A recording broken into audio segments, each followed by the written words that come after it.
Hi everyone, in today's lesson we are going to learn about combinations.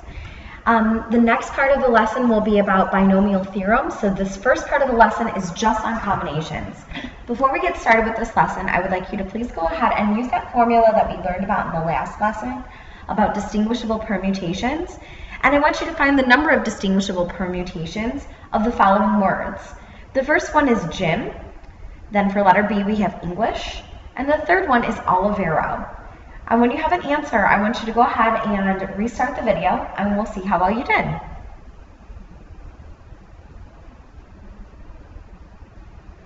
Okay, so looking at letter A, distinguishable permutations means that we're going to divide out any letters that repeat. So we're dividing away any repeats. And in the word gym, there's no letters that repeat. We do, however, have 3 letters. And so using our formula, none of them repeat, so we're not going to have anything that we're going to divide away. So because of that, we're just going to write 3 factorial divided by 0 factorial, since nothing repeats itself. 3 factorial is 3 times 2 times 1, and 3 times 2 times 1, that is equal to 6. You do not need to show 3 times 2 times 1. I'm just reminding you of what a factorial represents. The next one is English, and English has a total of 7 letters, and none of the letters repeat themselves. So once again, we have 7 factorial dividing away nothing, no repeats. So 7 factorial divided by 0 factorial, that's simply going to be 5,040. So there's 5,040 different ways. So I'm going to put just the word ways right after each of our numbers, since they technically have context to them. But Olivero is a little bit different. Olivero, there is a total of 7 letters. And we have the letter O that repeats itself. So I'm going to write S of O repeats itself twice. So I'm going to write 7 factorial, 7 factorial divided by 2 factorial, I'm dividing away my repeats. And what I end up with is 5,040 dividing by 2 times 1, which is 2. And 5,040 divided by 2, that is equal to 2,520. And that is the number of ways that you can arrange the letters of the word Olivero. So distinguishable permutations and permutations in general, they deal with an actual order of letters. Once one letter is used, or once one thing has been used, you can't use it again. However, today's lesson is about combinations, and combinations is a little bit different. Order doesn't really matter when it comes to combinations. So our learning target for today is to be able to say, I can evaluate the combination of n objects taken r at a time, and I can calculate the number of possibilities. The number of possibilities multiple events can occur using addition, multiplication, combinations, and subtraction. So now, like I said to you guys before, combinations, this is the one where order does not matter. So I'm going to write a combination is a selection of R objects from a group of n objects where order is not important. And in story problems, you're going to see keywords for combinations, or keywords that'll tell you that the story problem is asking you to come up with a combination. Is you'll see words like group or committee.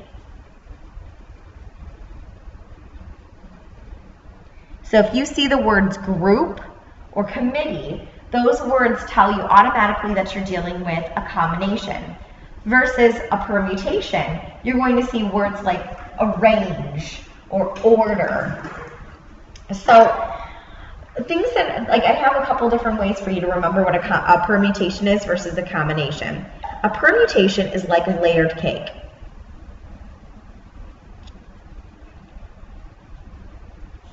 It's important that it goes cake, then a little bit of frosting, then cake, and then you frost the outside, and then you decorate on top. You don't want your decorations to be in the middle. You don't want your cake to be on top and then not have any frosting in between. There is an order to how you make a layered cake. There's an order to all of the layers. So that's called a permutation. A combination is like a salad.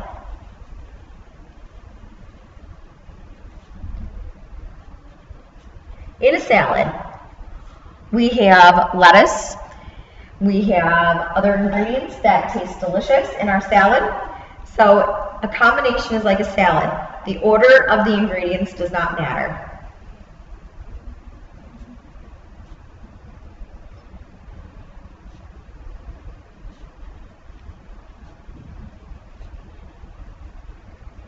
You just have your bowl.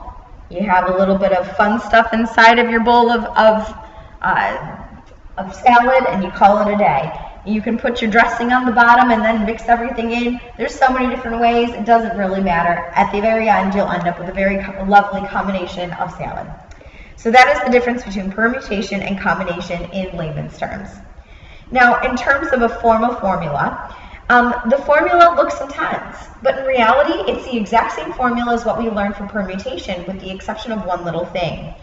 So it says the number of combinations, so the number of combinations of R objects taken from a group of n distinct objects.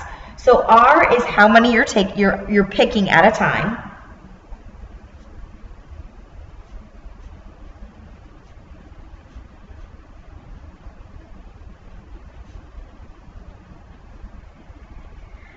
From a group of n distinct objects. So n is the total number of objects.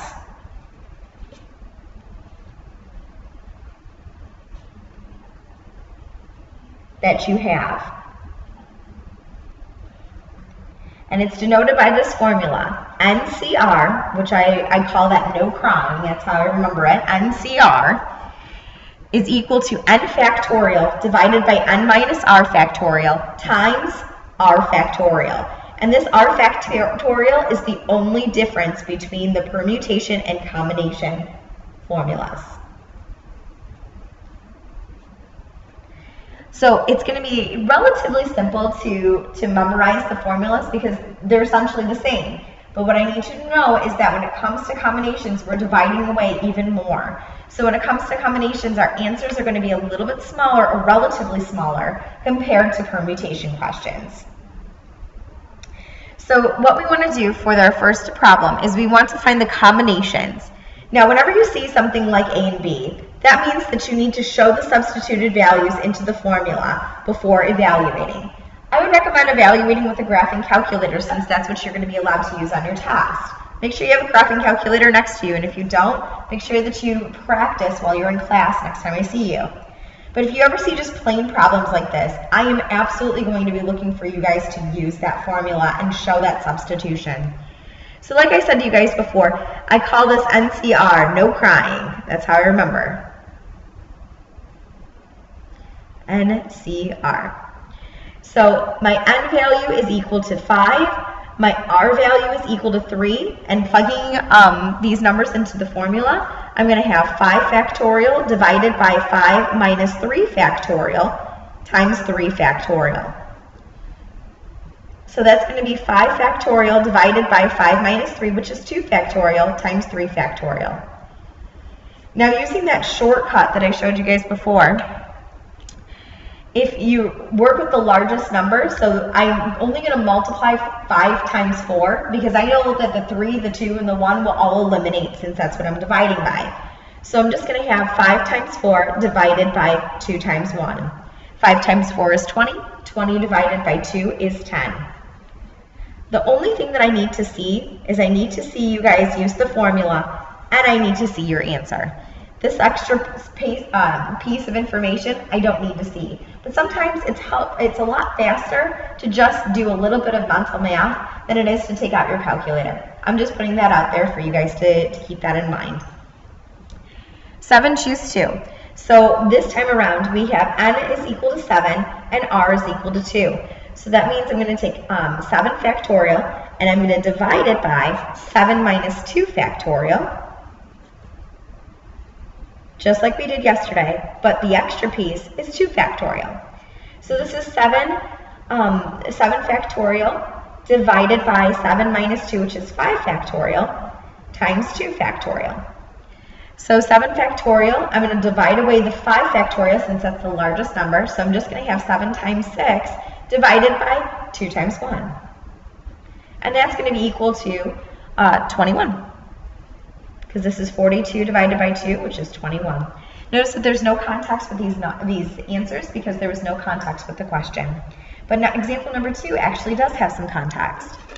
So for example number 2, it says a standard deck of 52 playing cards, which I'm going to put a bunch of stars around this problem because there's going to be several problems that will deal with playing cards on your test. So just putting that out there. A standard deck of 52 playing cards has 4 suits and 13 different cards in each suit. This is something you must know. I need you guys to know this information. So 4 suits are spades, clubs, diamonds, and hearts. And the 13 different cards are all of the cards from ace all the way to king. And it says, for letter A, if the order in which the cards are dealt is not important, if order is not important, how many different 4-hand cards are possible? So what that means is out of the 52 cards, we just want to choose 4 of them. It doesn't matter what is picked first. We just want a combination of 4 cards from the 52. So that's going to be equivalent to 52 factorial divided by 52 minus 4 factorial times 4 factorial. So this is 52 factorial divided by 52 minus 4, which is 48 factorial, times 4 factorial. So anything that is 48 and smaller will not be written on the numerator. So this is just 52 times 51 times 50 times 49, all over 4 times 3 times 2 times 1. And that number is equal to 270,725 ways. And you would just put that into your calculator. You could use the factorials using your probability button, in which the probability button, once again, that is located, if you press the math button, located below alpha, you'll see over here in the top corner probability. You can press that right arrow over to where it says probability. And then there's your NCR. You can put that into your calculator, or you can use the factorial button. And all this is showing me is that you understand the formula. So that's what I really essentially need to see. So you can simply put in 52 and then go math, go over to probability, choose number 3 where it's NCR. And so you have 52 as your N value, and what we're choosing is we're choosing 4 at a time, and that's how I was able to get my answer of 270,725 ways. Feel free to use your calculator as much as possible. Just show me how you got your answer. Let's look at letter B. Letter B, it says, how many 4-card hands are face cards? So what we need to do is we need to know how many face cards there are. This is something that's going to be on your test. Make sure you know what a face card is. A face card is a jack, king, or queen. So a jack, queen, or king, their ace is not considered a face card. So it's just the jack, king, and queen. So there are 3 jack, king, and queens per, so there's a jack, a king, and a queen per suit. And there are 4 suits, so there's a total of 12 face cards. This is something I need you guys to know. So please note that there are 12 face cards because you will be responsible for just being able to memorize that. Although a picture like this will be provided for you, it's kind of important that you just kind of know it so that you can do these problems relatively quickly. So out of the 12 face cards, we want to choose 4 of them. So that's going to be equal to 12 factorial divided by 12 minus 4 factorial times 4 factorial. So that's going to be equal to 12 factorial divided by 8 factorial times 4 factorial.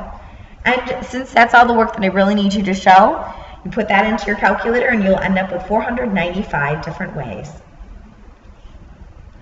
Letter C is a little bit different, and I'm going to put some stars around letter C because there's going to be a lot of complicated questions like this on your test as well as your review. So I want to make sure that you guys are prepared for that. It says, in how many 4-card hands contain all 4 cards of the same color? So in this problem, there are 2 choices and 2 things that are taking place. The first thing that's taking place is the color, and the second thing that's taking place is you're choosing 4 from that color. So there's 2 different things taking place. So number 1, for all 4 cards to be the same color,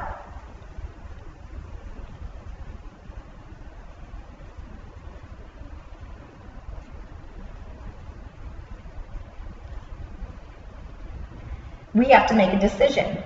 You need to pick one out of the 2 colors.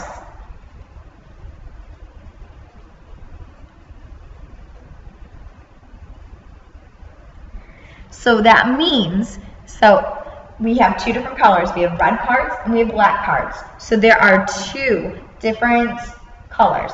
We need to choose one of those colors. So that is our first choice.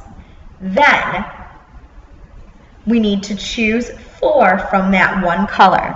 So there are, if we have a deck of cards that are half black and half red, and there's 52 cards in there, that means that there's 26 cards of each color.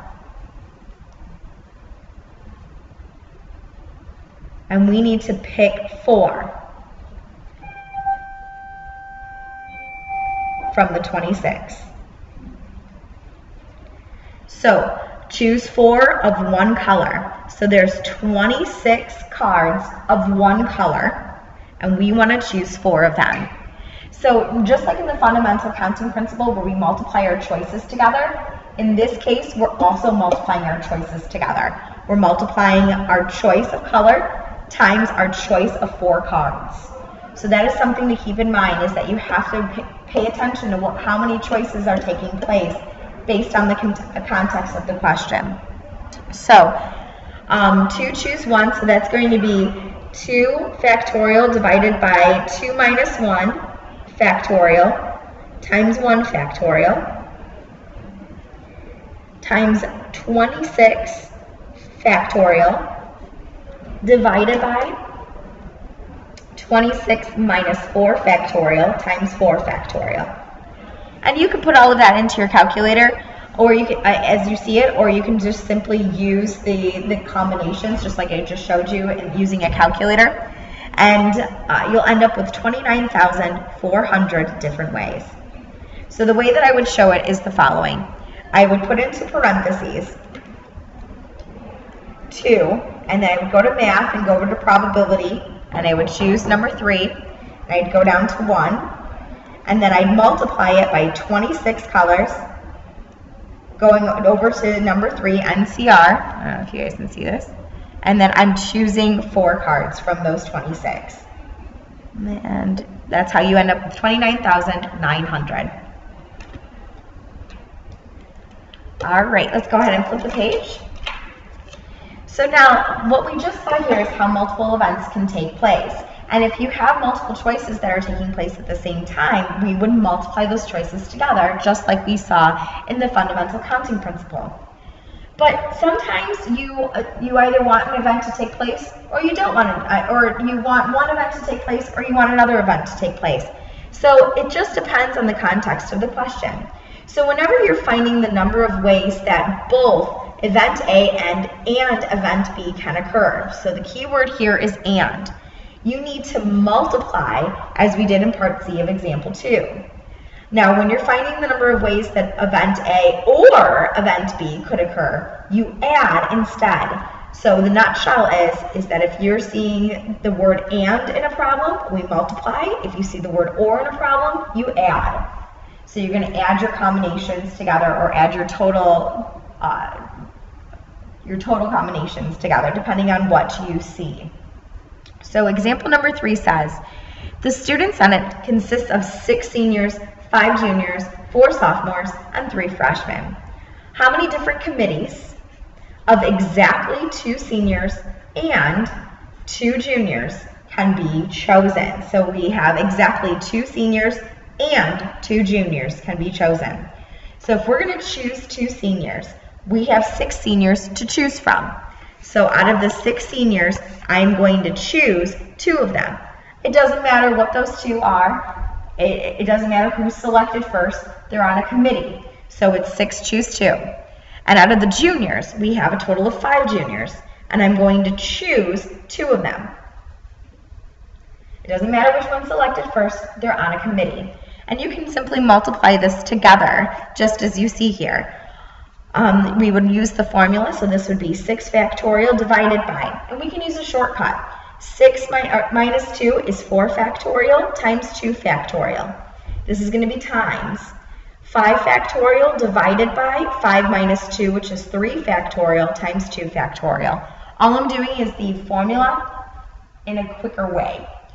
So if you put that into your calculator, I would just use that shortcut just like I showed you. 6 choose 2 and 5 choose 2, and you'll end up with 150 ways. There's 150 different ways that you can create a committee of exactly 2 seniors and exactly 2 juniors. Next it says, how many different 4-member committees are there? Well, they're not telling you who's on the committee. It doesn't matter if they're a freshman, sophomore, junior, or senior. We just want a 4-person committee. So your committee could have like mostly freshmen on it. It could be all seniors. It doesn't really matter. So what you want to do is you want to find the total number of students. So your total number of students that we have are 6 plus 5 plus 4 plus 3. And 6 plus 5 plus 4 plus 3 is 18 students. So out of the 18 students, we don't care what their status is or their rank in high school. Out of those 18 students, we just want to choose 4 of them to be on our committee. And once again, what makes this a combination is that it doesn't really matter who's selected first. They're on the committee. So I'm just going to put, use my formula. So it's 18 factorial divided by 18 minus 4 is 14 factorial times 4 factorial. And you can use your calculator to just put in 18C4, and you'll end up with 3,060 different committees.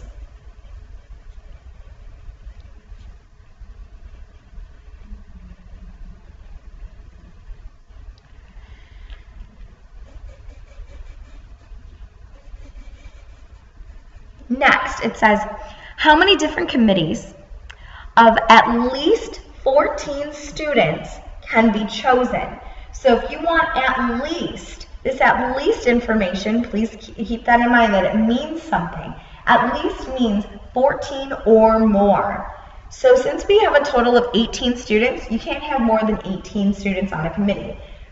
So if we want at least 14 students, we could have a committee of 14 students, or we could have a committee of 15 students, or, I don't want to keep putting commas, or 16, or 17, or 18. So there's a lot of choices. You want at least 14. So if you want 14 or 15 or 16 or 17 or 18. The word or means that we're going to be adding our choices together. And it doesn't matter if they're freshman, sophomore, junior, or senior. Out of the 18, we would want to choose 14. Out of the 18, we would want to choose 15. Out of the 18, we would want to choose 16. Out of the 18, we would choose 17, or out of the 18, we would choose 18. Now, you can put that into your calculator collectively, or it might be in your best interest to find each number individually. That might be a little bit faster. So 18 choose 14, we just did it, that's 3,060, plus 18 choose 15, that's 816, plus 18 choose 16, that's 153, plus 18 choose 17, that's 18, plus 18 choose 18, that's 1 way. And when you add up all of those ways together, you'll end up with 4,048 different ways or different committees.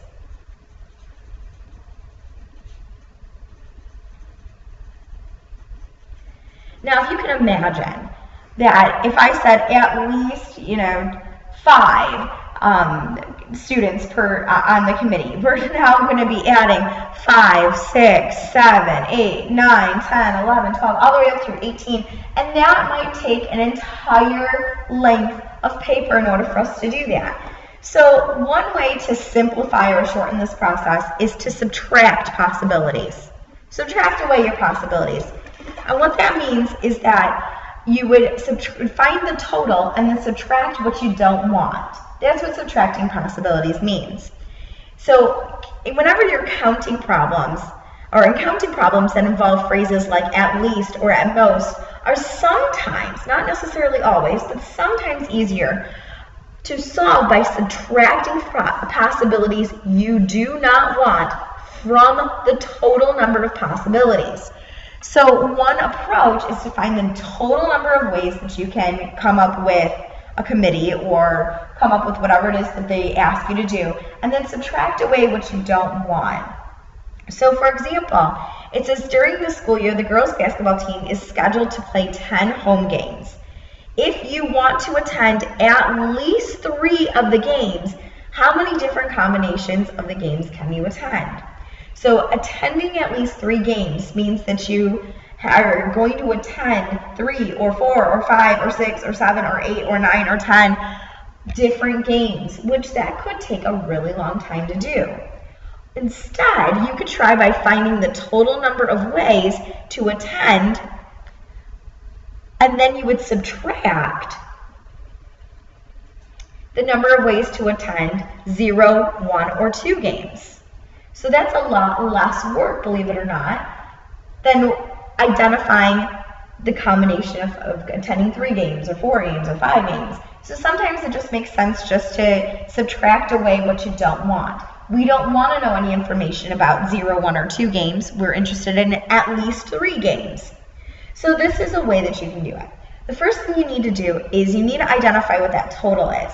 So in order for you to find the total of number of ways to attend the games, you need to think about your choices.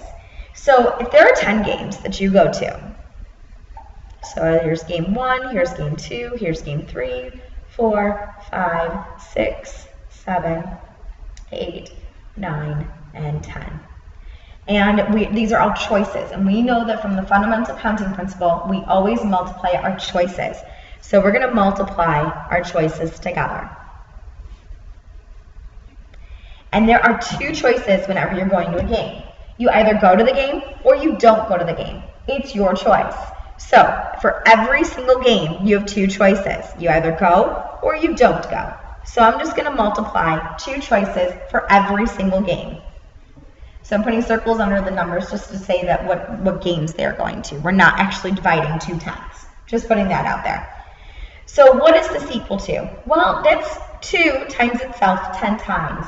And I would actually prefer you to write it not using the language that I have right here, but just using your exponents. You have a choice, 2 choices, and you're going to make that choice 10 times. And 2 to the 10th power is 1,024. So there's 1,024 total ways that you can attend the game. Now what we want to do is we want to find the number of ways that you can attend 0, 1, or 2 games. So out of the 10 games, you choose to go to 0, or out of the 10 games, you choose to go to 1, or out of the 10 games, you choose to go to 2. So 10 choose 0, that's equal to 1. 10 choose 1, that's equal to 10. And 10 choose 2, that's equal to 45. And when you add all of those numbers together, you end up with 56. So there's 56 different ways that you can attend none of the games, 1 of the games, or 2 of the games. So now, in order to make this process even simpler, we take the number of ways, and we're going to subtract a number of ways that you can go to the game from the number of ways that you don't want to attend the games. So we want to attend at least 3, so we're going to take away the 0, 1, and 2. So we're going to subtract the value in step 2 from the value in step 1. So that's going to be 1,024 minus 56. And 1,024 minus 56 is 968 ways you can attend